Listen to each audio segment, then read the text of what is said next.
এখন যে কোশ্চেন দিছে ওই কোশ্চেনে হচ্ছে চাইছে এটা,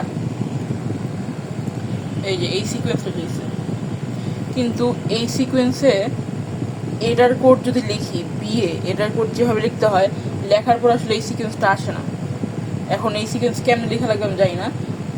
এখন এই সিকোয়েন্সটা যখন লিখি বিএটা মানে এখানে যে কোডটা থাকে প্রথমে তো এই যে এটার সিএল বসাতে হয়, লিখতে হয় যে স্টার্ট কোথা থেকে, তারপরে তো এটা অটোমেটিক চলে আসে। কিন্তু এখানে সমস্যা হয়েছে যে এই এইটার স্টার্ট যেখান থেকে শুরু, এটা লেখার পরে নিচে C A C D A এরকম আসে না, আসে হচ্ছে যে এরকম বি এর পরে বিবি আসে, বিসি আসে।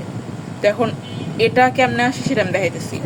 কোড রান করলে ছেড়ে আসবে। এখন এটা কি সমস্যা জানি না, কোশ্চেন ভুল দিছে নাকি এটা কোনো কোড আছে সেটা জিজ্ঞেস করা লাগবে ভাইয়ের। তো এখন এটা হচ্ছে বিএ, তো এটা কেমনে করবো? তো এটা লেখার জন্য যেমন আমরা পড়তাম না একক, দশক, শতক, হাজার। একক মানে এক, দশক মানে একক মানে 1 দিয়ে গুণ দিতাম, দশক মানে 10 দিয়ে গুণ দিতাম, শতক মানে 100 দিয়ে গুণ দিতাম, এরকম ছিল। তেমনি এই অ্যালফাবেটে এটা হচ্ছে 1, এটা হচ্ছে 26, এরপরে যদি আরেকটা থাকতো তাহলে এটা হতো 26 স্কোয়ার, এরপরে যদি আরেকটা থাকতো সেটা হতো 26 কিউব, এরকম হতো। তো এখন আমার তো আছে এই পর্যন্ত, সেটা আমি দেখাইনি। তো প্রথমে উপরের লিখে নিতে হবে, মানে এটা রাফে আর কি। পরে এখন এ কি 1 নাম্বার না অ্যালফাবেটে, A1 B2, A1 B2।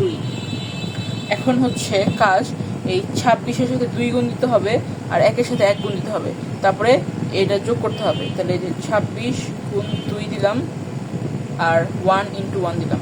এখন এই দুটো যোগ করব এরকম।